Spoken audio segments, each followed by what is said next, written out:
दोस्तों शादी.com, ओला, कार देखो, मकान देखो या फिर ऐसे बहुत सारे डिजिटल प्रॉपर्टीज हैं जिनके बारे में आप बहुत डिटेल में समझते भी है, जानते हैं। ये सारे जो मैंने नाम लिए यहाँ पे, ये सब में से कोई ना कोई वेबसाइट आप जानते होंगे। नो ब्रोकर हो गया, मैजिक ब्रिक्स हो गया, ऐसे बहुत सारे एप्लीकेशन हैं जिनके बारे में आप जानते हो और यूज भी करते हो। ठीक है, आज के इस वीडियो में हम लोग डिस्कस करने वाले हैं digital property versus physical property और क्यों आपको डिजिटल प्रॉपर्टी की तरफ मूव होना चाहिए, ये हम समझेंगे। ठीक है, जो मैंने ये नाम लिए ना, शादी.com, मकान देखो, कार देखो, मैजिक ब्रिक्स, नो ब्रोकर्स, ऐसे और भी बहुत सारे नाम्स हैं। ये ऐसे प्रॉपर्टीज हैं जहां पे जो इनकम है वो रुकी हुई नहीं है, वो हर घंटे या हर दिन वो इनकम बढ़ी रही है। मान के चलो आज आपने एक प्रॉपर्टी ले ली, फिजिकल प्रॉपर्टी ले ली, वो प्रॉपर्टी में आपने घर ले लिया या फिर आपने जमीन ले लिया या फिर फिजिकल प्रॉपर्टी में आपने गोल्ड ले लिया। ठीक है, तो इन सभी जो प्रॉपर्टीज रहती है, इन सब का रेट कैसे बढ़ता है? जब अगर आपने प्रॉपर्टी लिया, लाइक आपने जमीन ले लिया या कोई घर ले लिया, उसका वैल्यूएशन कब बढ़ेगा? जब वहां पे डेवलपमेंट होगा, तब जाके उस एरिया का या आपके प्रॉपर्टी का वैल्यूएशन बढ़ता है। ठीक है, और आपने अगर वो प्रॉपर्टी ली है तो आप उसको मोनेटाइज कैसे कर सकते हो? अगर आपने एक फिजिकल प्रॉपर्टी ली, जमीन ले लिया है मान के चलो, तो आप उसको मोनेटाइज कैसे करोगे? आप उससे पैसा कैसे कमाओगे? उसके ऊपर आपने मान के चलो कोई पीजी बना दिया, कोई बिल्डिंग बना दी जो 7 से 8 फ्लैट या 10 फ्लैट का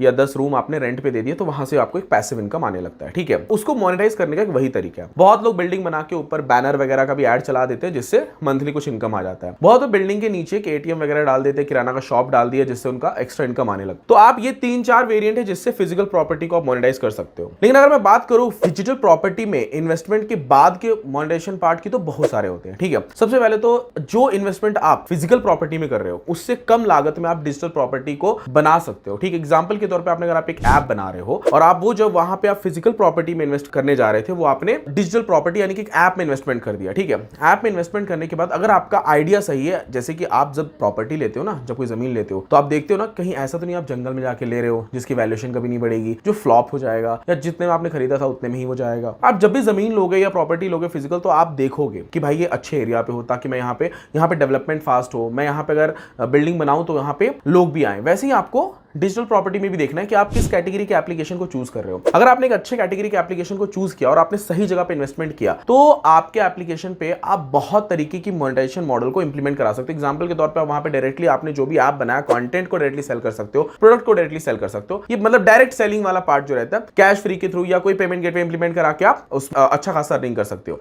तो ये पहला वे हो गया अर्निंग करने का। ठीक है, दूसरा, आप एडवर्टीजमेंट कर सकते हो वहां पे, यानी गूगल एड, फेसबुक के एड्स, एप्लोविन के एड, वो एडवर्टीजमेंट लगा के आप अच्छा खासा अर्निंग कर सकते हो। ठीक है, तीसरा, आपका डिजिटल प्रॉपर्टी का जो स्पेस होता है ना, वो लिमिटेड नहीं होता, अनलिमिटेड होता है। अगर आपने एक फिजिकल प्रॉपर्टी खरीदी है, तो अगर आपने 1000 स्क्वायर फीट खरीदा, तो वो 1000 स्क्वायर फीट ही रहने वाला है। आपके पास ऑप्शन वही है कि भाई आपको वहां पे जो बनाना है वो 1000 स्क्वायर फीट में ही बनाना है। बट डिजिटल प्रॉपर्टी में क्या होता है कि आपके पास स्क्रीन बढ़ा सकते हो सकता है आपने 1-2 स्क्रीन पे ऐड लगाए हैं, बाकी के 2-4 स्क्रीन पे आप किसी और बंदे का ऐड लगा रहे हो, उसके शॉप का, और वहां से आप उससे एक्स्ट्रा इनकम ले रहे हो। तो यहां पे स्क्रीन जब बढ़ते हैं तो इनकम भी बढ़ती है। ठीक है, तीसरा आपका पार्ट हो गया कि आप वहां पे दूसरे, मतलब जो भी आपके पार्टनर हैं या जो ब्रांड कोलैबोरेशन करके वहां पे आप अर्निंग करना स्टार्ट कर सकते हो। ठीक है, चौथा, आप यहां पे खुद के प्रोडक्ट भी बेच सकते हो। ठीक है, स्टार्टिंग मैंने जैसे बोला ना, प्रोडक्ट सेलिंग, वहां पे आप एफिलिएट वगैरह भी कर सकते हो, या चौथे में आप एफिलिएट समझ लो कि दूसरे के प्रोडक्ट को डायरेक्टली आप यहां पे सेल करके अच्छा खासा रेवेन्यू जनरेट कर पाओगे। ठीक है, पांचवा, डिजिटल प्रॉपर्टी का फायदा ये होता है कि आपके पास आपके यूजर्स का डेटा रहता है। अब फिजिकल प्रॉपर्टी में क्या होता है, आपके पास गिने चुने 10-12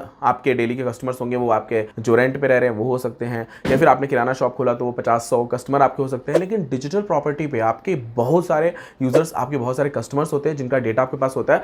अब उन डेटा का यूज करके, वो मैनिपुलेट करके कैसे आपको अर्निंग करना है, ये आपको सोचना है। आप उससे भी अर्निंग कर सकते हो। आज गूगल हो, फेसबुक हो, ये लोग क्या कर रहे हैं, ये सारा गेम, जितना भी रेवेन्यू उनका जनरेट होता है, ये सब डेटा से ही होता है। ठीक है, तो आप यूजर का डेटा जब आपके पास है, तो आप उससे भी बहुत अच्छा खासा इनकम कर सकते हो। ठीक है, प्लस आपका एप्लीकेशन जो है, जो आपने बनाया है, यहां पे हर मंथ, हर दिन ग्रोथ होता है। आपके एप्लीकेशन को ज्यादा से ज्यादा लोग यूज करेंगे, हर टाइम आपका यहाँ पे अच्छा खासा जो रेवेन्यू है वो जनरेट होता रहेगा, और वो जो रेवेन्यू होता है वो बढ़ता रहता है, वो हर दिन बढ़ता है। आपके फिजिकल प्रॉपर्टी में क्या होता है, साल में 10% का आप रेंट बढ़ा सकते हो, उससे ज्यादा नहीं कुछ कर पाओगे। किराना का शॉप है तो 2-4 कस्टमर एक्स्ट्रा आ जाएंगे, उससे ज्यादा कुछ नहीं होगा। ठीक है, लेकिन डिजिटल प्रॉपर्टी में यहाँ पे हर दिन आपने नए फंक्शंस डाल के इंप्लीमेंट करा के हर दिन आप उसमें एक्स्ट्रा कमा सकते हो। बात अगर मेंटेनेंस की करें, तो मेंटेनेंस थोड़ा ज्यादा रहता है डिजिटल प्रॉपर्टी का एज कंपेयर टू फिजिकल, पर मुझे लगता है लगभग बराबर ही, क्योंकि फिजिकल प्रॉपर्टी में भी आपको उतना ही मेंटेन करना पड़ता है। फिजिकल प्रॉपर्टी में भी आपको लाइट बिल, यूटिलिटीज, पानी बिल, गैस, ये सब आपको वहां पे भी देखना पड़ेगा। वहां पे भी आपको एक दो बंदे रखने पड़ेंगे जो आपकी पूरी प्रॉपर्टी को मेंटेन करें। यहाँ पे भी आपको एक दो बंदे रखने पड़ेंगे जो आपकी डिजिटल प्रॉपर्टी को मेंटेन करेंगे, प्लस आपका सर्वर का खर्चा आता है। जैसे वहां पे लाइट बिल का खर्चा आता है, यहाँ पे सर्वर का खर्चा आता है। मुझे ऐसा लगता है बढ़ती हुई मार्केट को देख के, बढ़ते हुए जनरेशन को देख के आपको ज्यादातर इन्वेस्टमेंट अभी आपको डिजिटल प्रॉपर्टी में करना चाहिए। इवन मैंने खुद ज्यादा से ज्यादा इन्वेस्टमेंट किया है एप्लीकेशन में। मेरा आने वाला एप्लीकेशन, हमारे एक्चुअली दो एप्लीकेशन बहुत जबरदस्त आने वाले हैं। एक का तो मैं ऑलरेडी वीडियो बना चुका हूं, दूसरा मैं हो सके तो मैं आने वाले कुछ 10 दिन में बनाऊंगा। पर मैं ऐसे नहीं बनाऊंगा, वो रेवेन्यू के साथ बनाऊंगा। मैं सोच रहा हूं मैं बनाने को तो अभी भी बना दूं, बट मैं सोच रहा हूं रेवेन्यू के साथ, अर्निंग के साथ आपको कुछ दिखाऊं तो आपको मजा आए, क्योंकि कुछ बड़ा धमाका हम लोग अभी करने वाले हैं। ठीक है, आई होप दोस्तों आपको ये हमारा वीडियो बहुत पसंद आया होगा। और अगर आपको हमारी वीडियो पसंद आया तो इस वीडियो को लाइक जरूर करना, और आप मुझे बताना कि आप अगर इन्वेस्ट करना चाहो तो किसमें करोगे, डिजिटल प्रॉपर्टी में या फिजिकल प्रॉपर्टी में, ये मुझे कमेंट करके जरूर बताना। थैंक यू दोस्तों, मिलते हैं नेक्स्ट वीडियो में।